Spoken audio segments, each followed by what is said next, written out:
Oiê! Gente, enquanto eu tô indo pro trabalho, eu tô aqui pensando, né?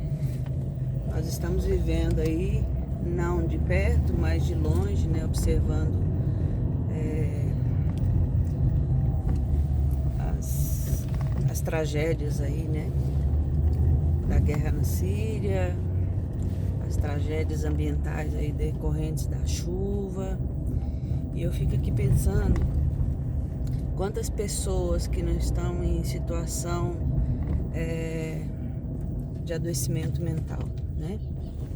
Situação máxima, aliás, de adoecimento mental, porque perderam seus entes queridos, perderam suas casas, a sua história, né?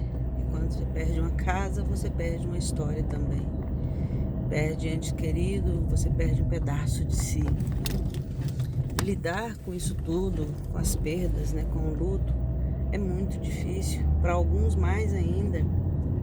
É certo que tem o processo, né, do luto saudável, por assim dizer, se podemos chamar assim, eu acho que não. Do luto mais normal, seria assim melhor dizer. Saudável, claro que não é para ninguém, mas então existe, né, aquele período de sofrimento mais intenso, de negação, né? Aí vai se acomodando e depois tem uma aceitação melhor. Transformam a dor em muita saudade. E você vai aos poucos podendo olhar de longe e entendendo, né, algumas coisas, mesmo que não entenda, aceitando e se acomodando, né, os sentimentos. Mas aí eu fico pensando naquelas pessoas ali que de um momento para outro é arrancado todo o seu projeto de vida, sua felicidade, o seu coração, né? Porque quando você perde um ente querido, você tira um pedaço do seu coração, figuradamente falando, claro. E aí eu fico imaginando, né? Às vezes a gente até se compara, poxa, eu não tenho o que sofrer. Mas é isso que eu estava até comentando ontem com minha esposa à noite, falando que o sofrimento de cada um é um sofrimento, né? A gente vê aquelas pessoas em situação extrema, sofrendo horrores, sofrimento muito grande, sim. Mas não há tamanho de sofrimento. O sofrimento é para quem passa ele, né? O sofrimento é para quem está vivendo ele no momento. Independente seja aquela tragédia ou não, é um sofrimento, né? Para quem passa. Mais intenso, talvez, ou não, dependendo da, da capacidade de lidar com as emoções que a pessoa tem, tá? E por isso é muito importante a gente se conhecer, a gente ter um entendimento de quem somos, né? Dos nossos sentimentos, as nossas emoções, as nossas ações. Quando chega um momento desse enfrentamento maior, a gente tem um pouco mais de recurso quando eu me conheço, quando eu consigo lidar um pouco mais sabiamente, né? Assim, com as minhas emoções, né? Um pouco mais consciente, não é sabiamente, essa palavra não foi muito legal, mas um pouco mais consciente com as minhas emoções, os meus sentimentos, entendeu?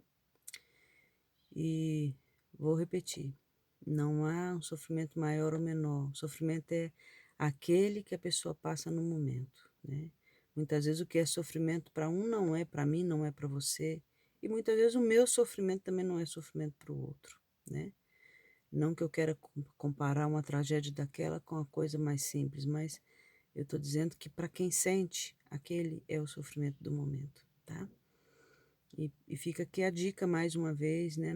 Não espere coisas maiores acontecer para tirar o seu equilíbrio, a sua paz.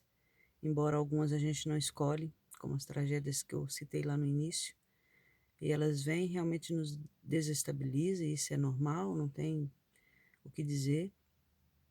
Mas não espere as coisas acontecerem para você se conhecer, tá?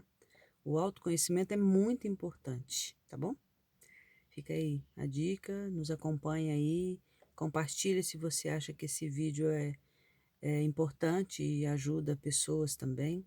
Então vai lá, curta, compartilhe, comente. Eu preciso saber qual é a sua opinião também sobre isso. O que que te causa tanto sofrimento? Como é que você lida, né, em momentos de sofrimentos maiores, quem sabe uma perda, né? Quando eu digo perda, não é só o luto, né, em si da morte, mas é um luto também de perdas significativas, né? Uma separação, um filho que sai de casa, enfim, tem mil e um problemas aí. A perda de um emprego, né, que para você é importante. Então são perdas, tá? Curte lá.